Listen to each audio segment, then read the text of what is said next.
Lisbon in the year 1728 was a city already half drowned in its own memory.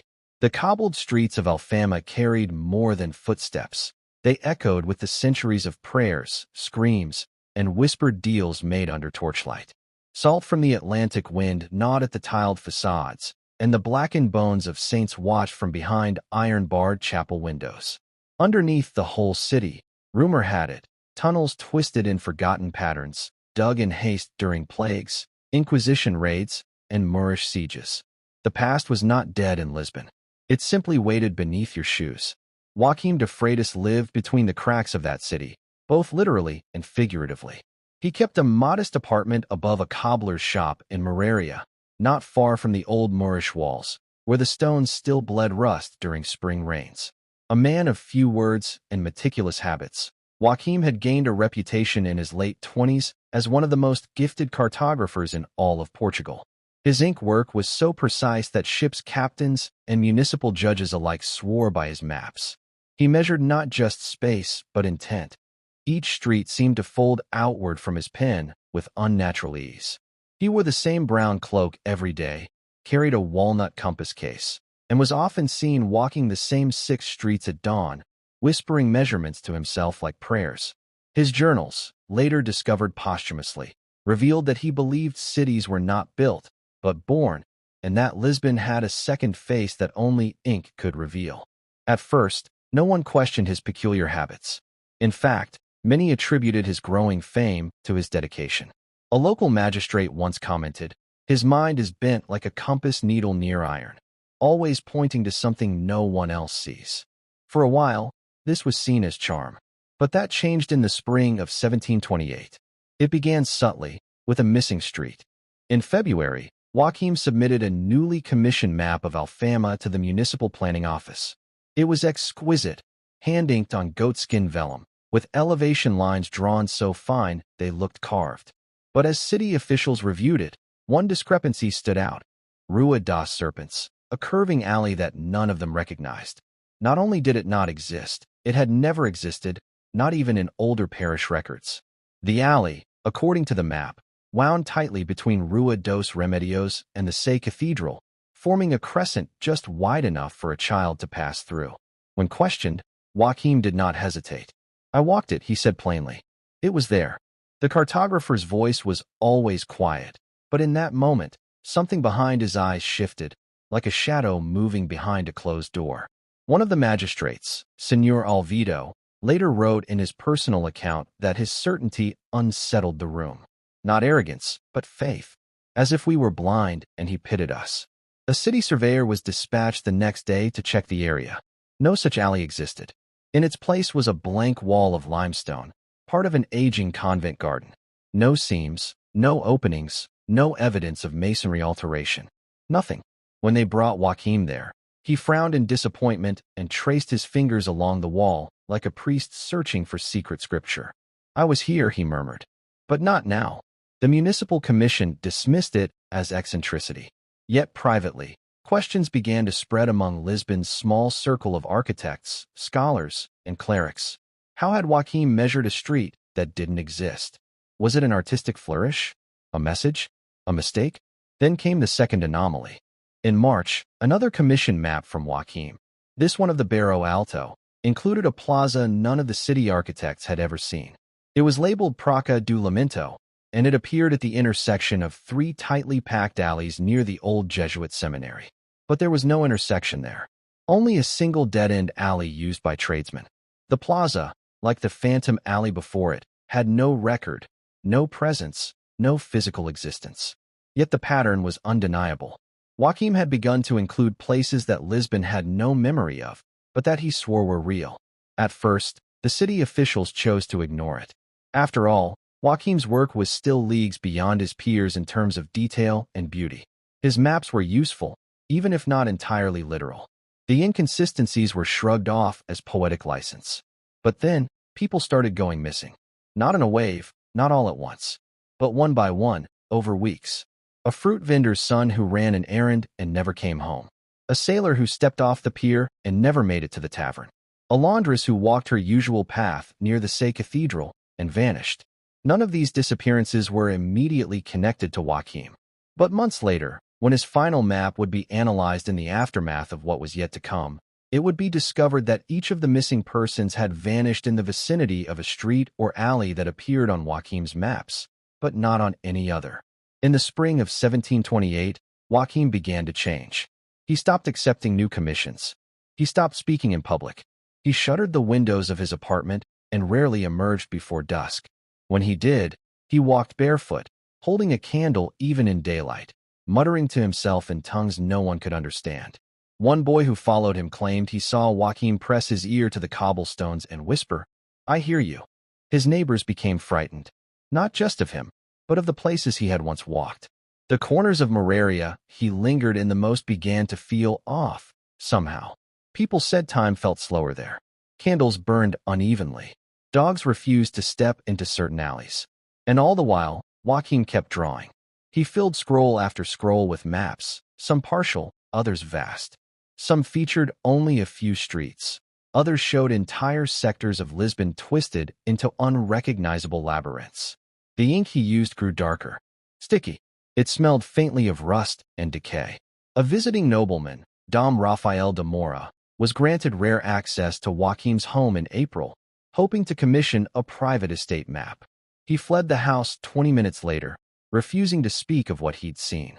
His only comment, recorded in a letter to his cousin, was this: "He does not draw the city.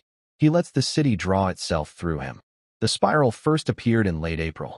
Joachim's maps, once grid-like and orderly, began to include a recurring structure, a slow, deliberate spiral of streets, each curling inward toward a central void.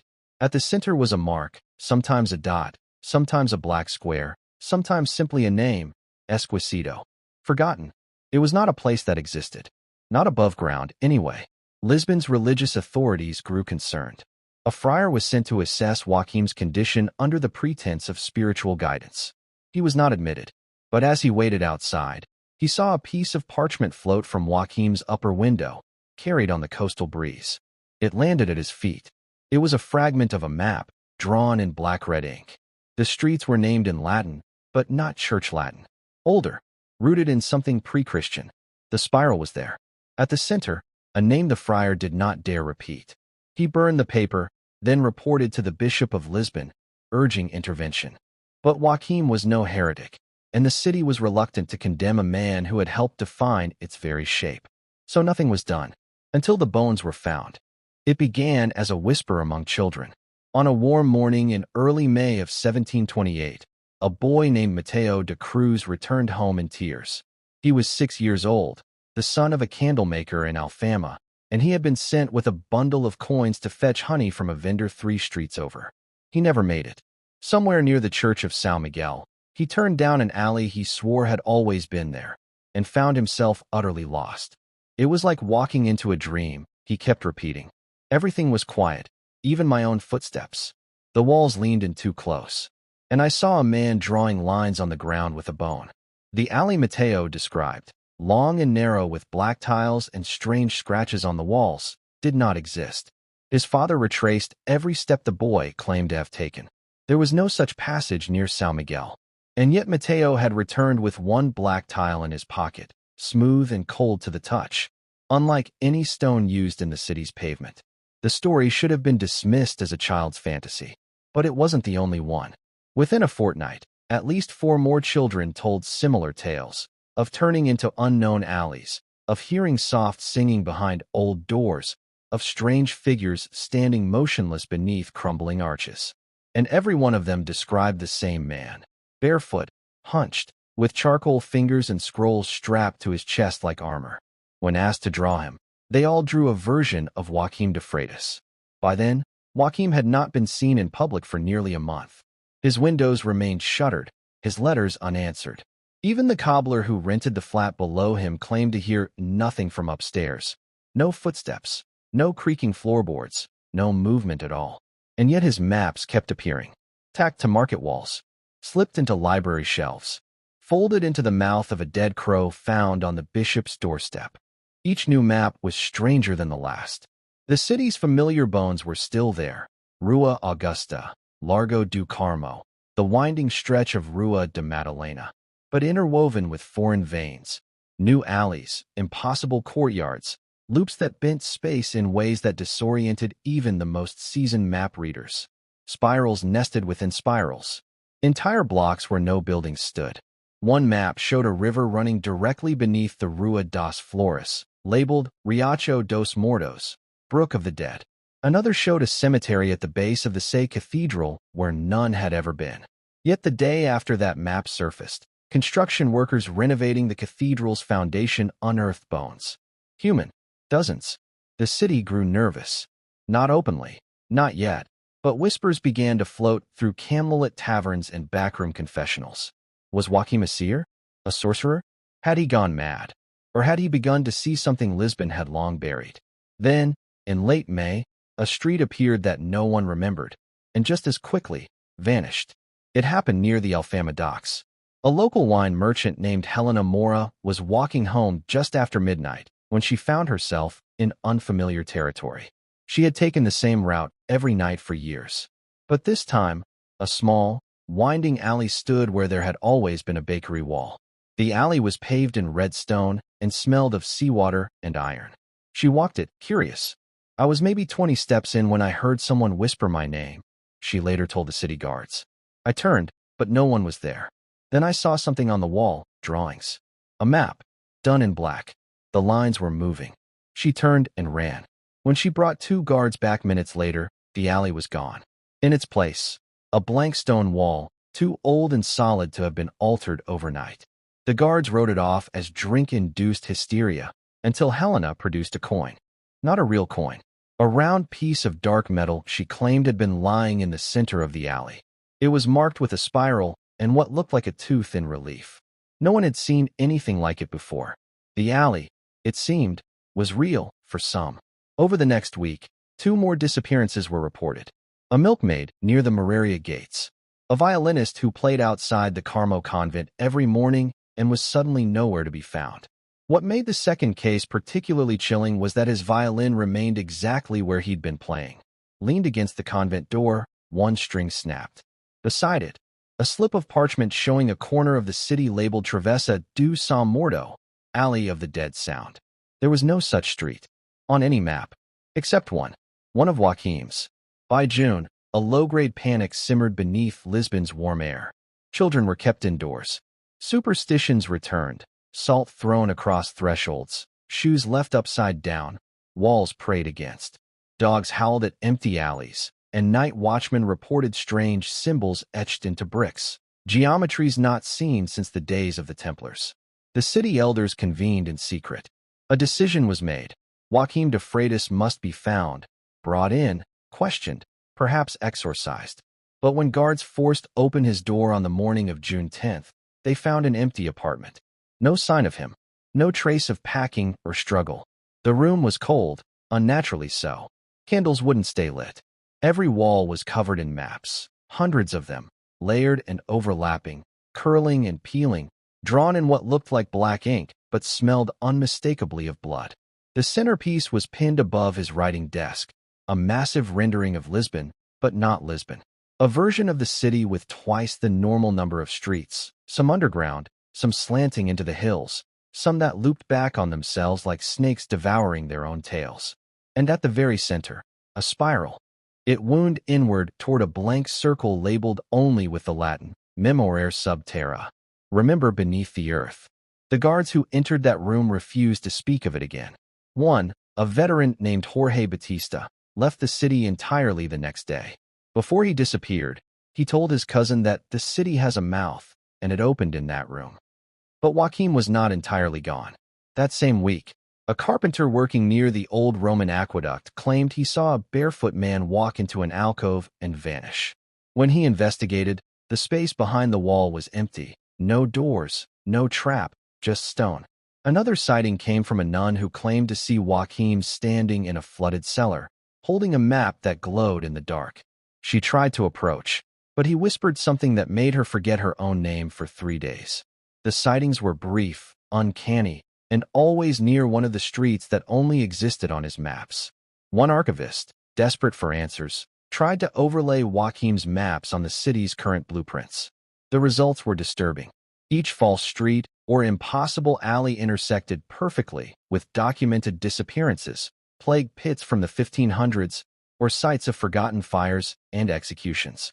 Joaquim hadn't invented anything. He was mapping scars, brutal, buried truths the city itself had tried to forget. But the maps remembered. And now, they were beginning to spread. A librarian opened an ancient folio to find a map she'd never seen slipped between its pages. A sailor swore the tattoos on his arm had begun to shift, the street names turning foreign. A blind beggar traced shapes into the dirt and whispered that the old ways were walking again. By the end of June, it was no longer a question of whether Joaquim had lost his mind. It was a question of whether the city had. When Joaquim de Freitas disappeared from his apartment on June 10, 1728, no one expected what would be found in the days that followed. What began as a simple investigation into a missing man soon became an excavation of something far older, far more dangerous than anyone in Lisbon had prepared for. The first to re-enter Joaquim's apartment after the initial city guards had fled was a Dominican friar named Brother Estevao, a quiet man with a taste for old geometry and monastic silence. Estevao had studied the works of medieval mapmakers, those who believed cities were holy circuits, not merely clusters of buildings.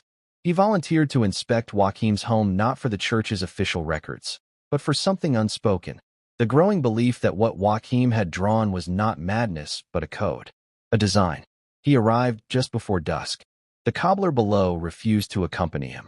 Neighbors watched from their windows, clutching rosaries as the friar ascended the narrow staircase, the wood groaning under each step. The moment he crossed the threshold, Brother Estevao later wrote, "I felt as though I had walked into a thought that had forgotten how to end." There were no candles, but light bled strangely through the shutters, slits of orange-red that painted the room in the hue of dying coals. Dust hung heavy in the air, and all around him were maps. Hundreds, maybe more, rolled and stacked, folded and pinned, draped from ceiling beams, scattered like fallen leaves across the floor, each one different. Each one marked with impossible geography. Some bore the familiar outline of Lisbon, but fractured, twisted like broken glass. Others showed the same neighborhoods repeated in layers, like echoes. Still others were abstract spirals of streets that folded inward, growing smaller and more detailed toward a central blot of ink, labeled nada, nothing. The friar knelt beside one parchment spread across the floor. The lines had been drawn with a fine hand, but with something more than ink. It shimmered faintly under his gaze, and the smell was unmistakable, blood. Human, mixed with resin or wine. The lines pulsed, almost imperceptibly, when he brought his candle closer. On the table where Joaquim had once worked, a massive map sat under a cracked sheet of glass. It was pinned at the corners with rusted nails. This map was different. It had no names, just shapes, intersecting circles, faint sigils that looked like astronomical symbols. Roads bent in the shapes of old alchemical runes. One symbol repeated over and over near the edges, a black spiral. The Room of 1,000 Lines, as it came to be known, was a shrine. Not to God, not even to Lisbon, but to something beneath. The floorboards creaked as the friar moved toward a cabinet. Inside, he found notebooks, tattered, filled with pages of near unreadable scrawl. One entry stood out, written in an increasingly frantic hand. The streets are not built. They are remembered. The city does not forget its veins. When blood is spilled, the stones drink. When names are erased, the alley remembers. I do not draw what I imagine. I trace what rises. Another entry. Last night I saw the old city again. The true one. It breathed. It wants me to finish. It draws itself through me. I am the cartographer's hand, but the city is the voice. On a back page, hastily scrawled. The map must be completed before the Feast of São Pedro. If it isn't, the streets will open of their own will. The Feast of São Pedro was 10 days away. Brother Estevao grew uneasy. He reached for a thick scroll tucked behind a chair leg. As he unraveled it, he noticed something that hadn't occurred to any of the guards before. The maps were not just maps. They were overlays, each one built atop the last. Layer upon layer of shifting streets, like geological strata. When lined up, they created depth, not just two-dimensional diagrams, but something like a topographical descent. And every map, every version of Lisbon, pointed toward a center. The spiral, no longer just a symbol, it was a location. Or perhaps a door. The friar realized that the central spiral of every map intersected not with any existing street, but with a small, crumbling chapel near the hillside, Capella das Almas Descalças, the Chapel of the Barefooted Souls. Abandoned for over a century, said to be built atop old plague pits, used only briefly during the darkest days of the Black Death. Forgotten since, except by Joaquim. Estevao gathered as many maps as he could carry, rolled them into a linen cloth, and fled the apartment. He made it as far as the Dominican archives before collapsing from exhaustion and terror. He was found the next morning, babbling about doors and echo streets, unable to hold a pen steady. He never returned to the chapel. Others were not so lucky. Within a week, 2 amateur map collectors broke into Joaquim's apartment. They had heard rumors about the hidden spiral and hoped to sell the scrolls to foreign antiquarians. Neither was ever seen again. The only thing left behind was one of their boots. Inside of it, a curled map that no one had drawn, showing the street they had vanished from, but with a new name written in Latin, Via Tenebris, the Way of Darkness. It was then that the city finally took notice. A council of scholars, clerics, and municipal leaders convened behind locked doors. Some called for burning the apartment and everything in it. Others insisted the maps be studied, documented. Still others warned that Joaquim had unearthed something older than the city, something that should have remained buried. But time was short. The feast of São Pedro loomed, and the spiral on Joaquim's last map had grown darker, thicker, as if drawn more recently than the rest, as if it was still being drawn. By mid-June of 1728, Lisbon began to hum with an unspoken dread, the sort that lives in the breath between footsteps on a lonely street, or behind the silence that follows distant knocking at night. The Feast of São Pedro approached, an annual festival meant to bring song, procession, and warmth to the hill-clad neighborhoods of the capital. But this year, joy felt borrowed. The air hung heavy. Beneath that festive pretense, something else was beginning to stir. It started, perhaps, with the gravedigger's apprentice in the churchyard of São Vicente de Fora. The boy, not more than 13, was tasked with cleaning refuse from a narrow drain that ran along the back wall of the crypt, a place few ever looked at twice. While sweeping near the wall, he claimed to hear a voice. Not loud, not immediate, but a low vibration, words he didn't know, in a language he couldn't name, spoken softly as if from the other side of the stone. He leaned closer. The words stopped. When he tried to tell the elder gravedigger, he was dismissed. But 2 days later, he did not return home. The only thing found near the drain was a shard of vellum, blackened and warped by moisture. On it, half a street, unknown, unnamed, drawn with lines so thin they could barely be seen. The ink had a faint red sheen. The corner of the map bore 3 letters, JF. Elsewhere in the city, the stonework began to shift. Not visibly, but something had changed. Masonry crews renovating the convent wall near Rua do Paraíso noted that the mortar no longer held. The stones sweated. 3 workers quit mid-shift after claiming to hear a tapping beneath their feet. One said it was rhythmic, Morse-like. The other said it was mimicking their own steps. By this time, the maps had begun to reproduce themselves. Not in the literal sense, of course, but they kept appearing. Every day, in more places, folded inside hymnals, stitched into the lining of an old woman's dress, hidden behind framed portraits in City Hall. All bore variations of Joaquim de Freitas's final map, and all included new streets, ones that hadn't been there the day before. No one had drawn them. The archivists began to catalog the changes obsessively. One was discovered scrawled in chalk beneath a stone bench in the Ratio Square. Another burned into the base of a tree near the botanical garden. Always the same spiral layout. Always the same descent inward. It wasn't only scribes and scholars who noticed. Ordinary people, vendors, mothers, drunkards, started to report hearing things beneath the pavement. Cries, murmurs, scratching. A chorus, low and constant, just out of reach.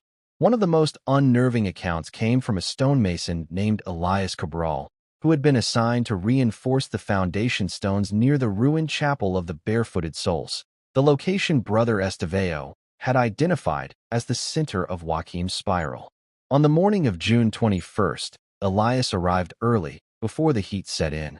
He was alone, a man of habit and rational mind.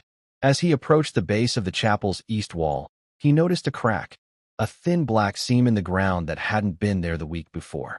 He knelt to examine it, and from the fissure came a sound, not from deep below, but just beneath the surface. A dry, rasping whisper, like wind caught in dead leaves. It said his name, twice. He stood, tools falling from his hands, and backed away, heart pounding. But there was no one around, just pigeons and the distant clatter of a cart. He returned that afternoon with 2 other workers. The crack was gone. 3 days later, Elias Cabral vanished. His wife found his boots beside the basin. A single rolled parchment had been placed in the space where he usually folded his shirt. It showed the neighborhood near the chapel. Only now, a new road had appeared. Rua do Cabral Perdido. The street of the lost Cabral. It wasn't just a name. It marked his exact home. By the end of June, fear had gripped the clergy. They ordered bells to be rung at odd hours, candles placed in the streets, and water blessed daily. Priests began walking the streets in pairs, carrying holy texts and muttering prayers under their breath. Not because they believed it would stop Joachim's maps, but because they feared the maps were no longer his. In a chilling discovery made by a Dominican scribe, one of the newer scrolls, found tucked inside the confessional at Igreja do Carmo, bore handwriting that did not match Joachim's. The stroke was heavier, the script older. The language used was Galician Portuguese from the 13th century, centuries before Joachim was born. The map was signed PR, no one knew what the initials meant. Yet the style was identical. The spiral remained. It was then that a theory surfaced, one that whispered from cloisters to taverns to the highest levels of the bishop's court. Joachim had not created the map. He had joined it. He was now part of the system he'd once drawn, absorbed, alive within it, or worse, preserved. And something beneath Lisbon had learned how to use his hand. A final, terrifying confirmation came the day before the feast of São Pedro. In the heart of Alfama, a street collapsed. Without warning, in the middle of the afternoon, a section of Rua das Gavias gave way with a roar, pulling stone, soil, and 3 pedestrians into the earth. Screams followed, then silence.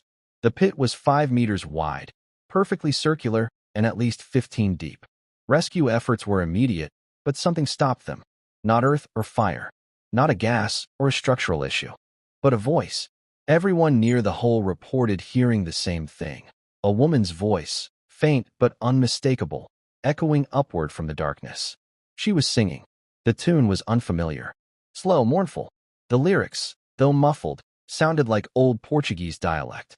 One woman, a widow, fainted after saying it was the same song her mother sang when her brother died of plague. No bodies were recovered. But before the city could seal the hole, a single object was retrieved, a stone slate. It bore a carved map fragment, half of the Alfama district, dated 1349. No cartographer from that century had ever charted Lisbon in such detail. And yet the lines were perfect, modern, recent. The city elders met that night. Their conclusion: the spiral had reached the surface. One final message appeared, scrawled in pitch and sand across the base of the Sé Cathedral. No one saw who wrote it. It read, "Do not walk streets without names." Then came the night of the feast. The bells rang late. Processions faltered. Fireworks misfired. Dogs howled. And somewhere in Moraria, in a house with no doors and too many windows, someone began to draw again. "The dead do not care for borders." That was the first line scrawled at the top of a tattered manuscript found inside a locked cabinet at the Biblioteca Nacional de Lisboa. Its key rusted and presumed lost until a flood in July 1728 loosened a floorboard and sent the whole structure shifting on its foundations. When the cabinet opened, the document inside bore neither title nor date, only initials, MC. The parchment contained a genealogy, names of mapmakers, geomancers, surveyors, and cathedral architects dating back to the year 1264. Some were Portuguese. Others bore Flemish, Norman, and Byzantine names. All were connected by trade and obsession. All shared one profession. They mapped places no one asked them to. In the margins of the parchment, one phrase repeated again and again. Na linha se ouve. In the line, it is heard. This discovery would become the catalyst for a theory that had lived in whispers for centuries, that cartography was not merely a science of measurement, but a veil, a spiritual act, a way of touching what was not meant to be touched. And some believed Joachim de Freitas had opened that veil. This is where the church's investigation turned quietly panicked. For weeks now, they had tried to contain the spread of Joachim's final map. They locked archives, destroyed copies, even excommunicated a parish priest who refused to burn the one sewn into his cassock. But the spiral kept appearing. And now, in the tattered parchment pulled from beneath the biblioteca floor, a new name emerged from the shadows of the past. Mateus Costa. He had been a surveyor for the Diocese of Evora in 1637, hired to chart the lands between the São Mamede Mountains and the Spanish border. His reports were precise, too precise. One journal, held in the archival convent of Portalegre, contains the earliest known description of a mirror layout, an identical pattern of streets and wells discovered beneath a monastery that had no history of substructure. Costa's journal ends with a single page. They follow the lines we draw. They wait beneath what we measure. And then, nothing. No record of death, disappearance, or illness. Only that in his final survey, Costa had carved boundary stones into earth that was not his to name. It would take nearly a century for another mapmaker, Joachim, to echo that sin. But he was not working alone. In mid-July, an archivist named Clara Filo uncovered a locked trunk in the ossuary beneath the convent of Carmo. Inside were letters, dozens of them, written to Joachim over a 12-year period. They came from Italy, Poland, and the Ottoman provinces. Each was signed with a different name, but always included a symbol, two concentric spirals, identical to the one on Joachim's final map. The language of the letters varied. Some were in Latin, others in ciphered French, one even in Georgian. But their tone was the same: admiration. Warning. Worship. One passage, dated 1721, reads, "We write from beneath, not above. For it is there the true roads lie. Do not fear what the others call silence. It is only a language not yet charted. Trace your spiral deep. Draw not what is, but what was promised." These were not mere fanatics. They were cartographers themselves, members of a hidden guild that believed certain cities, especially the old ones, contained buried mirrors, ghost cities, and that through precise geometry, they could be mapped and opened. They called themselves Os Delimitadores, the delineators. Their emblem? A broken compass and a jawbone. Joachim, it seems, was their Lisbon node. Clara's discovery spread quickly through the ranks of the Inquisition, who had already begun to suspect something darker at play. A retired Jesuit confessor, Father Miguel Arriaga, spoke up. He claimed to have known Joachim during his seminary years. The mapmaker had once studied theology before turning to the purer geometry of earth and line. But even then, he had been obsessed with beneathness, the idea that every holy site was a mask. Arriaga recalled one conversation in which Joachim had said, "God doesn't dwell above. He's buried below. The cathedrals are only coffins made of light." After that encounter, Joachim was expelled from the seminary. But he left behind something: notes. Scribbled pages tucked between chapters of Aquinas. One diagram showed the outline of the Sé Cathedral in Lisbon, overlaid with a second image, a subterranean street map. A spiral, again, the same names. One labeled clearly, Rua dos Ossos Limpos, Street of the Clean Bones. The name would match a location unearthed 2 weeks later beneath the Alfama during a sewer realignment project. For skeletons, all headless, arranged in a circle. In the mouths of each, a brass compass needle. They had not rusted. The presence of Os Delimitadores disturbed the city elders, but it also gave them an idea. Perhaps if they could find the group's origin point, they could stop the phenomenon. That hope died when Clara Filo vanished. She had been cataloging the trunk of letters when she failed to return home. When the constable searched her rented room, he found only one thing left on her bed: a rough charcoal sketch of her own street, drawn in spiral. All the buildings were there, all but one, her house. In its place, a circle with an eye. Later, a vagrant swore he saw her walking at dusk, barefoot, holding a compass in her left hand. Her face was blank, eyes gray. She was mouthing something in a tongue he could not place. And behind her, at the corner of the alley, stood a man. Or what he thought was a man. Tall, long arms, No face, but wrapped in layers of parchment, map fragments fluttering with each movement. When the vagrant blinked, they were gone. This event broke the morale of the cathedral clerics. The bishop ordered a map-burning ceremony to be held in the Praca do Comércio. Parchments, scrolls, architectural plans, anything bearing a trace of Joaquim's spiral was piled into the center of the square and set aflame. But as the smoke rose, something happened. Every compass in the city, every single one, spun at once. First wildly, then with precision, pointing not north, but down. A philosopher in the crowd muttered a line no one could source. When the lines of the land point to the dead, it means the city remembers. Later that night, beneath the stone steps of the burned-out chapel of São Paulo, a boundary stone was found. It had no writing, only a spiral. Blood seeped from its cracks. The spiral was not just a shape. It was a sentence, and the names that coiled around it: Rua dos Ossos Limpos, Travessa de Boca Seca, Bico de Língua Branca, were not names at all, at least not in the way maps normally use them. They were warnings. By late August of 1728, historians, clergy, and linguists working in secret at the Mosteiro de São Vicente de Fora had compiled over 120 street names that appeared on Joaquim de Freitas's final map.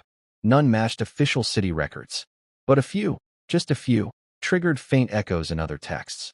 One was Rua do Grito Perdido. Another, Alameda das Costelas Vazias. Both appeared, uncannily, in the margins of a hand-copied burial register from the Black Death period. The register, dated 1349, came from a forgotten ossuary in Sintra and bore a handwritten note beside several plague victims' entries. Laid in the boneway, beyond the crooked well. When superimposed on Joaquim's spiral, those phrases aligned precisely with the center of his phantom map, the place labeled Font do Inicio, the well of the beginning. More than a symbol, a location. And when excavation teams were sent to the site, beneath the rubble of an abandoned tannery in the Alfama, they found not a well, but a hole, roughly 3 meters wide, framed in black limestone, and descending far deeper than any structure in the district should have allowed. The smell that rose from it was sweet, then coppery, something like fruit left in the sun, something like blood. The workers who went down with torches returned pale, confused, and unable to draw coherent maps of what they saw. Some said the space below was much too large. One man said he walked for 10 minutes and found a row of doors, like townhouses, but when he knocked, there was knocking behind him. Another was later found scratching symbols into the walls of his home, spirals within spirals, before collapsing and whispering one phrase over and over. She said her own father had once told her never to speak them aloud. "They are the streets the crows walk," she said. "Say their names, and they'll come home."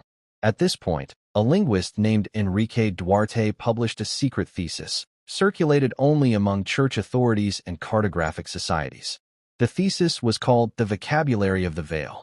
In it, Duarte argued that certain words, especially names, were not inventions of language, but triggers. He believed that to utter or write the names on Joaquim's map was to reawaken layers of the city that were meant to remain dormant. That these places were not invented by Joaquim. He only uncovered them. One chilling excerpt reads, "Language is not passive. It's a tool of construction. Just as a name carved into stone makes a tomb, a name spoken into earth may unbury one." This theory matched what a young monk named Elias claimed he saw in the archives. He had been assigned to burn any page bearing names from Joaquim's map. But one page refused to ignite. The ink shimmered slightly when placed in flame, and he swore the letters moved. Specifically, the name Rua dos Acordados, the Street of the Awakened. The ink shimmered into 3 new symbols, all unknown. Then the fire consumed the page, and Elias collapsed. When he awoke, he spoke a string of words no one understood, and would not speak again. The abbey placed him under silent watch, where he drew spirals with his own blood, refusing to eat, staring at the walls until his death 6 days later. That was not the only death. A linguist at the University of Coimbra, who had been cross-referencing street names with mortuary registries, died after opening an envelope addressed to him. Inside was a hand-drawn street sign, Rua dos Lamentos Enrolados, Street of the Curled Laments. No return address. No fingerprints. His body was found slumped against his study wall, mouth agape, lips blistered. On the plaster above him, in what appeared to be his own blood, were the words, "The spiral is a mouth. Every name is a tooth." What frightened the church most wasn't just that the names existed. It was that some of them had started appearing on official city maps. Newer editions of Lisbon's fire district surveys contained one or two of the spiral's phantom names. When questioned, the copyists insisted the names were there all along and scoffed at suggestions otherwise. But handwriting analysis showed something odd. The original name, the real one, would be present in pencil or charcoal. The replacement, the wrong name, would be in ink. Always the same faded gray ink used by Joachim de Freitas. A quiet panic spread through the halls of every institution charged with preserving Lisbon's layout. If the map was changing itself, what did that mean for the people who lived on those streets? What if they weren't just residents anymore? What if they were now inhabitants of a city that should not be real? And if so, what did it make them? They were not just walking into tunnels. They were walking into sentences, phrases etched into the earth, curling in on themselves, looping endlessly through limestone and clay. Those who entered rarely emerged whole. The few who did were changed in ways Lisbon could not begin to explain. The first formal descent occurred on October 3, 1728, ordered in secret by the Royal Chamber of Urban Affairs. 5 masons, a priest, and 2 cartographers descended beneath the foundations of Joachim de Freitas's ruined home, following the spiral staircase recently uncovered during demolition. The stair was not built by modern hands. That much was clear. Its edges were stone, but not cut in any known style. The curves were mathematically perfect, resembling the golden ratio. Every 8th step was engraved, not in Latin, but in a runic alphabet that mirrored spirals and knots. The priest refused to translate what he saw. "This is not scripture," he whispered. "This is remembrance." The party descended for 2 hours. What they found at the bottom was not a room, but a corridor without origin. A single hallway, barely 6 feet wide, paved with slate, walls smooth as mirrors. No torch reflected. No sound echoed. Yet the feeling of being watched was immediate. At intervals along the walls were alcoves, shaped like doorways. Each one bore a name, and each name matched the impossible streets Joachim had drawn. One read, Travessa de Lingua Branca. Another, Rua do Grito Perdido.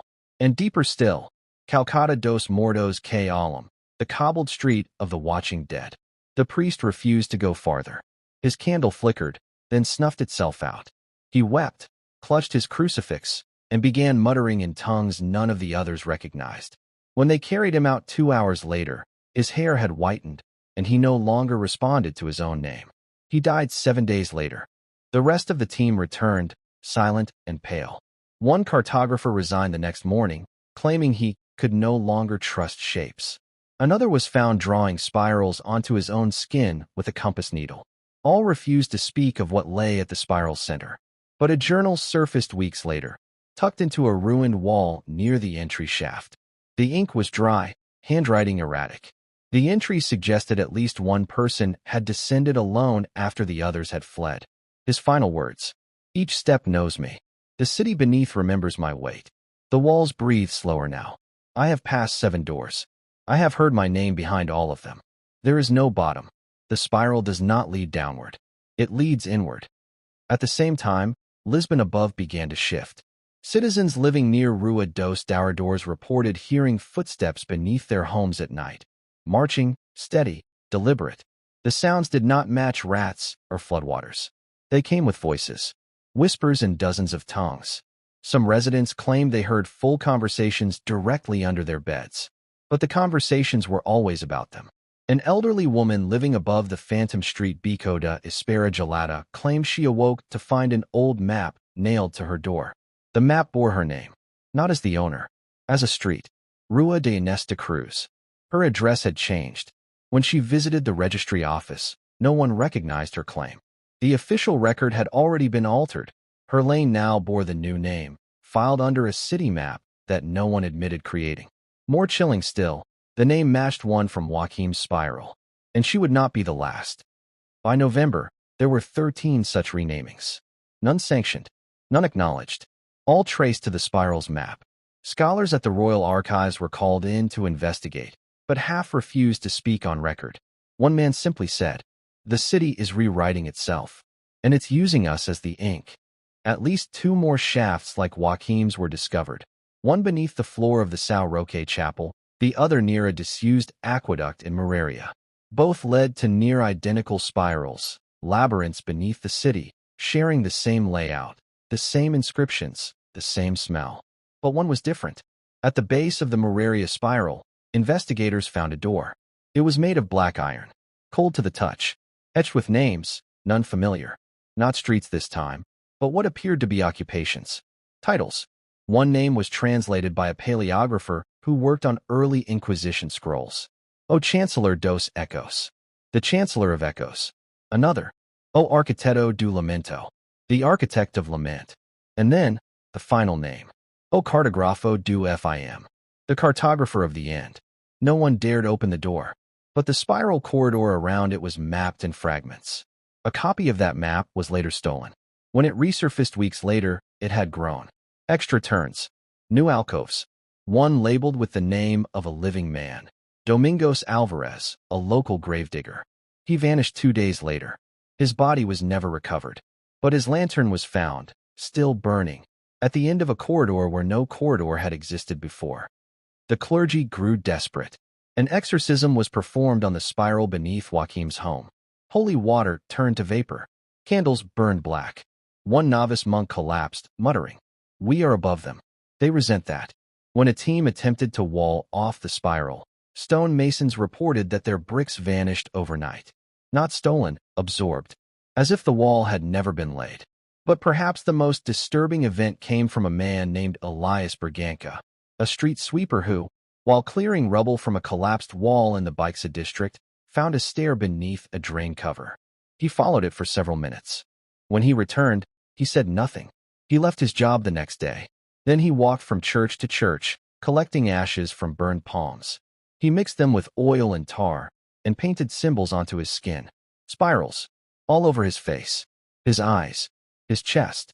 The last words he wrote, found in soot on the wall of his tiny room. I found my own name there, but it was spelled in bones. By midwinter, Lisbon's mapmakers had begun to refuse new commissions. At least 3 were found to have destroyed their own equipment. One carved a spiral into his compass, drove the needle through his palm, and said, "I made a path to myself." It walked back. The public knew none of this, but the spiral knew them. Children were found drawing it in the sand, claiming they dreamed of staircases. A mother heard her son muttering names in his sleep. Rua das Vozes Secas, Travessa do Sopro Final, none of which she had ever spoken aloud, though they matched entries from Joachim's cursed map. A blind beggar near the Ratio Square was heard singing an old lullaby, never before recorded. Walk the bend where death once fed, the street that drinks your breath. Step too long, and join the song, beneath the spiral's depth. But the spiral was not done. It had only just begun speaking, and Lisbon, in its age and stubborn pride, would soon learn that it had been walking atop a second city all along. One that remembered, one that listened, one that mapped us back. It began with the silence of ink. In December of 1728, Lisbon's Guild of Cartographers convened for what would be their final official session. The records, preserved on fragile parchment in a locked archive beneath the Comar Municipal, show only 9 signatures at the bottom of the meeting scroll. But the guild had 47 active members. Where the others had gone was a matter of quiet speculation and increasing dread. The surviving 9 reported identical dreams. They described vast corridors beneath the sea, not filled with water but with dust, dust that clung to the soul rather than the skin. In each dream, they walked barefoot through spiral passages. And in every corridor, a map was nailed to the wall. The paper pulsed as if breathing. Some of the maps were incomplete, others bled, and in the center of the spiral, always, was a room made of glass, floating inside the earth. Inside that room sat a desk. On the desk, a compass. Beside it, a quill. The inkpot was bottomless, and hovering above the desk, as if waiting for a name, was a sheet of vellum with no lines. Each cartographer awoke with a pain in their wrist, a dull ache that, over the next few days, swelled into something stranger, a rhythmic spasm, as if their fingers wanted to draw without command. By the second week, 2 of the 9 had amputated their own hands. The third was found dead, strangled with a torn map of Lisbon's sewers. The fourth never left his home again. He claimed the compass he'd inherited had begun pointing inward, toward his chest. That left 5. They became known among archivists as the Last Circle, a term written in Latin, circulus ultimus, found scrawled in red ink along the margins of a draft map recovered from the home of Joachim de Freitas. The handwriting matched none of his. The remaining 5 agreed to destroy their works. They gathered in the basement of the old archive house on Rua de São Mamede, burning atlases, sketches, and plates. Every spiral, every phantom alley. But when the smoke cleared, the walls bore something none of them had seen before. A map, burned into the brick itself. A perfect spiral, 3 feet in diameter. Each segment of the spiral had a name. But this time, they were not names of streets, nor people. They were states of mind. Rua de Recusa, refusal. Travessa do Vazio Acido, lane of the accepted void. Calcata de Restauracao do Medo, cobblestone of fear's return. Largo do Eu Perdido, plaza of the lost self. And at the center of the spiral, O Decenhista Final, the final draftsman. That night, all 5 vanished. No trace of their belongings was found. Their homes were intact, with locks unbroken and meals half-eaten. Only one clue surfaced: 5 identical pieces of parchment nailed to their doors. Each bore a single image, a hand, palm up, holding a city. The city was Lisbon, but wrong. Inverted, twisted, with avenues that looped back on themselves like entrails. One notation was written at the bottom of each map, again in Latin. Non-herbs, said Horatio. Not a city, but a prayer. The disappearances triggered public panic, though official word was kept minimal. The Crown declared the cartographers to be missing under suspect political circumstances. But whispers told another story. Old city watchmen said that during the nights following the last circle's vanishing, torches were seen burning beneath grates and drainage holes. One claimed he heard quills scratching under the cobblestones as he walked. The scratching matched his own pace. Another, stationed near the Alfama district, swore that a child emerged from a stairwell that hadn't been there the day before. The child carried a rolled parchment and would not speak. Only when the watchman took the paper did the child vanish. No smoke, no scream, only absence. The map on the parchment bore no streets, just names of the dead. Some had died in recent months, others, decades ago, and each name was paired with a direction. Not a compass heading, but an instruction. 2 lefts from the false stair. Down where rain never falls. Where the mirror weeps. Beneath the weight of 5. These phrases were found repeated later, etched into bricks, muttered by sleepwalkers, and carved into trees that bordered the city's gardens. The spiral was growing. Not physically, but cognitively. Lisbon itself was becoming a map, and its citizens the ink. By January of 1729, a new illness began to circulate, not of the body, but of the mind's alignment. People described feeling tilted, as though the ground beneath them rotated. Some lost the ability to follow straight lines. Shopkeepers placed signs upside down, claiming they looked correct that way. Others began to whisper of a turning inside, a sense that every familiar alley was now mirrored. The royal court hired physicians from Coimbra to study the affliction. Their diagnosis: spiral dementia, a condition not found in any medical journal but described in chilling terms by the lead physician. The mind ceases to understand distance. It becomes unable to judge origin from destination. These patients walk, but they believe they are being walked. Those afflicted by spiral dementia often carried charcoal. They would stop mid-conversation to sketch loops on any surface available: walls, clothing, the backs of their own hands. And in every instance, the spiral resembled a route found in Joachim's final map. It didn't matter where they had come from. The spiral always ended in the same place. A street not in Lisbon, not in Portugal, not in the world. Rua de Queda Interna, street of the inward fall. Efforts to stop the spread became increasingly desperate. The king's advisors ordered all known maps confiscated. Public cartography was banned. Street signs were stripped, new buildings constructed without floor plans. But it made no difference. Even with maps destroyed, people remembered. Or worse, they dreamed them. Hundreds of new, unrecorded maps began circulating from anonymous sources, each one more precise than the last. One, delivered to the palace gates in a wooden tube, was drawn on vellum that tested positive for human collagen. The streets it charted did not exist, and yet, when followed, led directly to recent grave sites. Every missing cartographer, every vanished child, every erased alley. The map knew. And then came the final blow, the Lisbon spiral, painted in blood on the marble floor of the Royal Cartographic Library. Over 9 feet wide, intricate beyond comprehension. At the center was a single phrase: "He who charts the depths will become their measurement." It is believed the spiral was painted by Noel de Ponte, the last apprentice of Joaquim de Freitas. Noel had never spoken of his master's fate. He had burned his early drawings and taken a vow of silence. But in his final days, he began walking the city at night, carrying a broken compass and a candle with no wick. He would sit beneath street lamps and whisper to the stone beneath him. Witnesses claim they heard him ask questions. "What do you want me to draw now? Am I straight yet? Are we beneath ourselves or above? Whose street is my name?" Noel vanished on February 2nd, 1729. The floor spiral was discovered the next morning. Blood tests confirmed the spiral had been painted with his own. But what truly disturbed the royal physicians was that the blood had no signs of decay. It remained warm for days, as if the pattern itself resisted death. Attempts to clean the spiral failed. Soap curdled. Water evaporated. When stone masons tried to grind the marble away, the dust formed a spiral as it settled. Eventually, the room was sealed. But witnesses still claim that, at night, if you press your ear to the door of the Royal Cartographic Library, you can hear scratching. Not rodents. Quills. Drawing. Looping. Rewriting. As if the spiral had claimed its own hand to continue the work. The city had lost its guides. No cartographers remained. No one dared draw. But maps still appeared. In dreams. In reflections. In cracks across the plaster of sick rooms. The spiral could not be stopped. Because it had never been a place. It was an idea.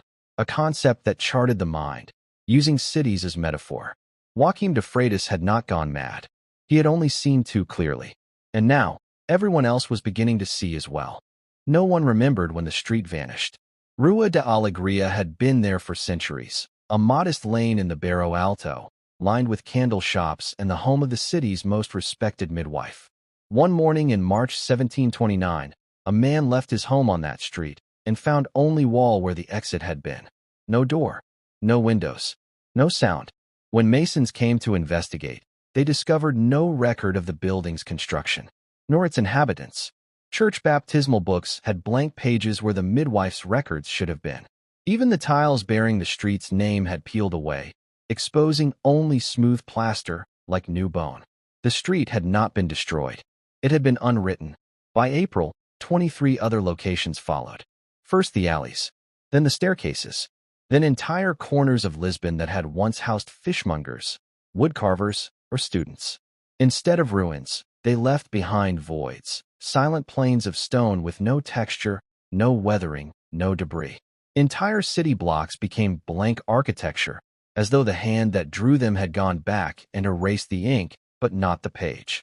Father Elias Cardoso, a Dominican friar from the Igreja de São Domingos, began compiling a ledger of each erased site. He named it the Book of What Once Was, and in its pages were maps drawn entirely from memory, recreations of forgotten fountains, missing schools, bakeries that once sold basil bread with salted figs. Every week, another location vanished. But what disturbed Father Elias most was not the disappearances. It was that the maps he drew began to change. What he wrote by candlelight at night no longer matched what he'd written the morning before. Measurements shifted. Lines bent subtly. Even the names, the ones he remembered from childhood, morphed syllable by syllable. Rua de Esperança became Rua do Esquecer.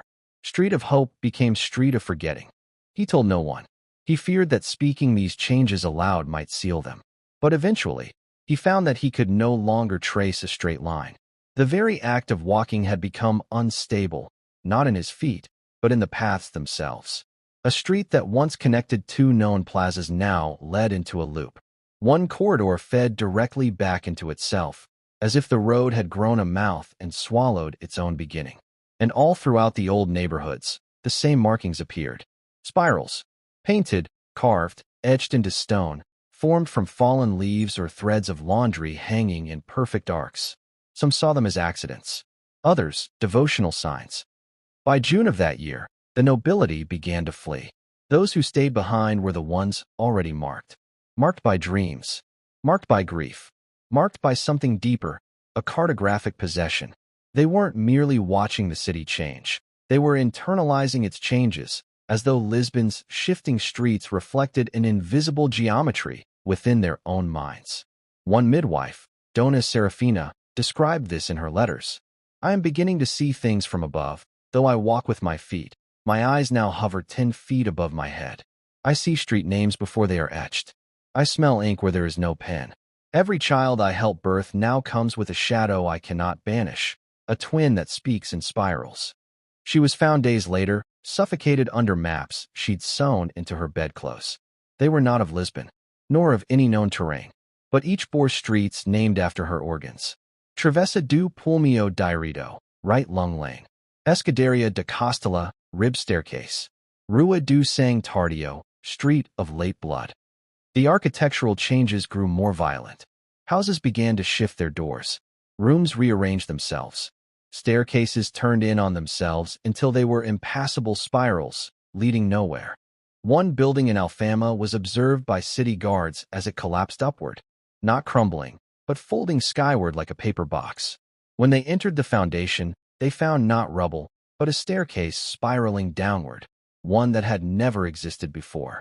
It was lined with glass, and it pulsed like a lung. All efforts to map it failed. Compasses spun. Chalk cracked. The only object that retained orientation was a sheet of Joaquim de Freitas's final map, laid flat across the first step.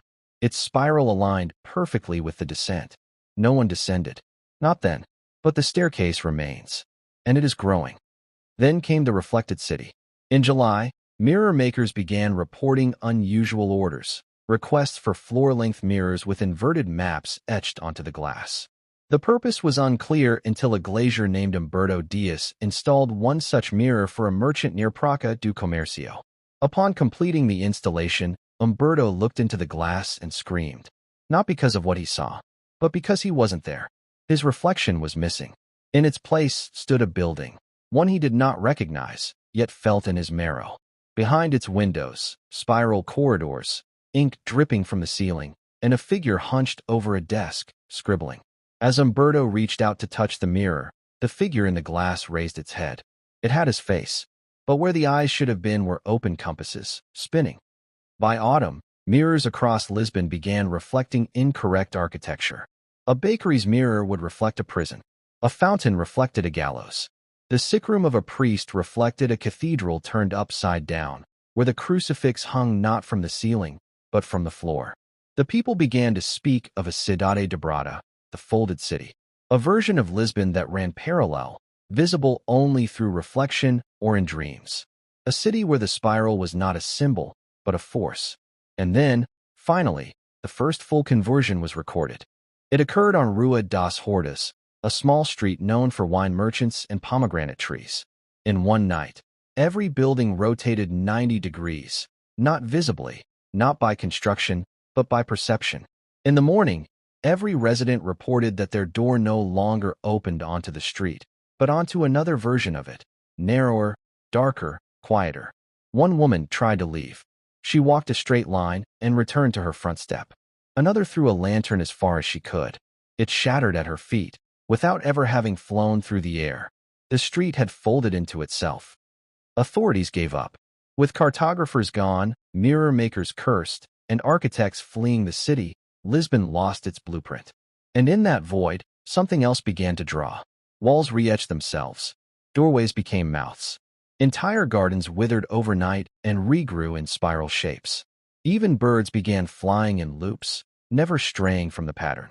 One child, orphaned by the disappearances, was found in the remnants of a school with charcoal-stained fingers. He had drawn something across the floorboards, an enormous city, complete with landmarks, plazas, alleyways. But when studied closely, the city bore no resemblance to Lisbon. And yet, every person who looked at it recognized something. A window from their childhood. A fountain seen once in a dream. The smell of their mother's hallway. The corridor where they almost died. The child only said one thing before he vanished. It draws itself now. I just hold the chalk. By November 1729, the Royal Cartographic Office, once the proud center of Portuguese exploration, was sealed with wax and chain. The king's advisors labeled the building incompatible with sense. No one who entered left unchanged. Some exited bleeding from the eyes.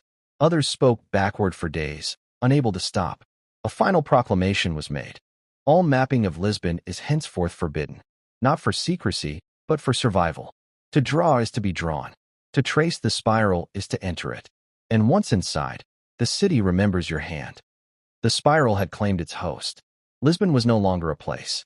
It had become a conscious pattern, replicating itself in thoughts, dreams, buildings, and language. It did not need architects.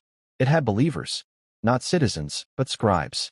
And even now, centuries later, historians who research the incident begin to show symptoms. They dream of glass rooms. They smell ink where none exists. They wake with spiral bruises on their palms. And sometimes, when they open their old atlases, they find new pages, ones they did not write, with streets named after their regrets, their shames, their unborn children, maps of themselves, and always, always, drawn in a single shape, the spiral. The story of Joaquim de Freitas, the mapmaker whose obsession with the place beneath reshaped Lisbon's reality, might have ended with his death in that cold January night of 1728. But the city's spiral, the living map that swallowed streets and souls, proved far from finished. If anything, Joaquim had only been the first draftsman. For centuries, rumors persisted of a figure who appeared in Lisbon's winding alleys, never in broad daylight, but glimpsed in the hazy dawn or the thick fog that rolls in from the Tagus River. A man carrying a wooden case filled with parchment, quills, and an ancient compass whose needle spun with no steady direction. They called him O Designator Final, the final draftsman. But who was he?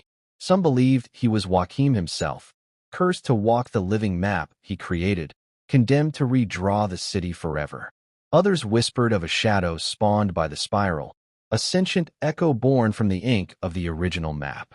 Whatever he was, the draftsman's arrival always preceded new disturbances, shifts in architecture, disappearances, and strange phenomena.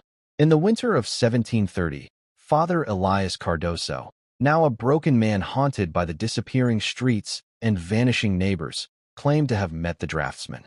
It happened in a fog so thick that the city dissolved into gray whispers. Father Elias, clutching his book of what once was, sought refuge in the ruins of the Royal Cartographic Office. There, amid cracked desks and toppled chairs, he heard the slow scratching of a quill. Turning, he saw a man bent over a table, tall, thin, his face hidden beneath the brim of a wide hat. The man looked up and smiled. Eyes as deep and spinning as compasses met Father Elias's. "You seek to understand," the draftsman said softly, voice like the rustling of parchment. "But understanding is the first step to being drawn in." The draftsman extended a trembling hand, offering a single sheet of parchment. It was blank. "Draw," he said. Hesitant, Father Elias took the quill. As it touched the paper, lines began to form on their own, spirals expanding, folding, twisting into streets, alleys, buildings. But the map was alive. It writhed beneath his hand. Streets appeared, disappeared, then merged with places he had never seen. A name emerged, written in ink as dark as night. Lisboa Profunda, Deep Lisbon. The draftsman explained that the spiral map was not merely a curse, it was a portal. A connection between the world above and the place beneath, the subterranean dimension from which Joaquim claimed to have copied his maps. This place beneath was a living labyrinth of memories, of vanished souls, and of dark geometries. The streets Joaquim drew were not imagined, they were real in another realm. Each street erased from Lisbon above was recreated there, along with those buried beneath it, those whose lives had been claimed by the spiral. Lisbon is a palimpsest, the draftsman said, a manuscript written and rewritten by forces beyond our understanding. And you? Father Elias asked. I am the keeper, the draftsman replied, the one who balances the lines. But the spiral wants freedom. It wants to unfold. That night, the draftsman showed Father Elias a secret room beneath the office. Within it stood a massive table carved from a single slab of stone, covered in maps glowing faintly under candlelight. "This is where I redraw the city," he said. "Each line a choice, each curve a fate." As Father Elias peered over the maps, he realized that some drawings were incomplete, blanks where streets should be, shadows where buildings once stood. "We have a chance to end this," the draftsman said, "to complete the map and seal the spiral. But it requires a sacrifice." Before Father Elias could ask what, the room began to pulse. The walls folded, contracting like the breathing of some vast creature. The spiral was alive. It wanted to be finished. The last hours of Father Elias's journal are fragmented and incoherent, but pieced together from witnesses, the following is known. On the dawn of January 1st, 1731, the Royal Cartographic Office was found sealed from the inside. No one entered or exited for days. When the doors were finally forced open, the room was empty. No draftsman, no Father Elias. Only a single parchment lay on the stone table, covered in a perfect spiral. And on its edges, written in a shaky hand, were the words, "The final draft is drawn. The spiral is complete. Lisbon lives, forever folded." After this, Lisbon's ever-shifting streets stabilized, but the city never forgot the spiral. Stories tell of secret maps hidden beneath taverns, of whispers in the winding alleys, and of shadows flickering at the edge of perception. Historians who study the era often report strange phenomena. Visions of impossible streets, faint compass spinning in their desks, and the recurring spiral tattooed upon their dreams. The curse of Joachim de Freitas remains. For to map is to create is to command, and the spiral, once drawn, is never truly erased. Lisbon lives within the lines, waiting, drawing itself,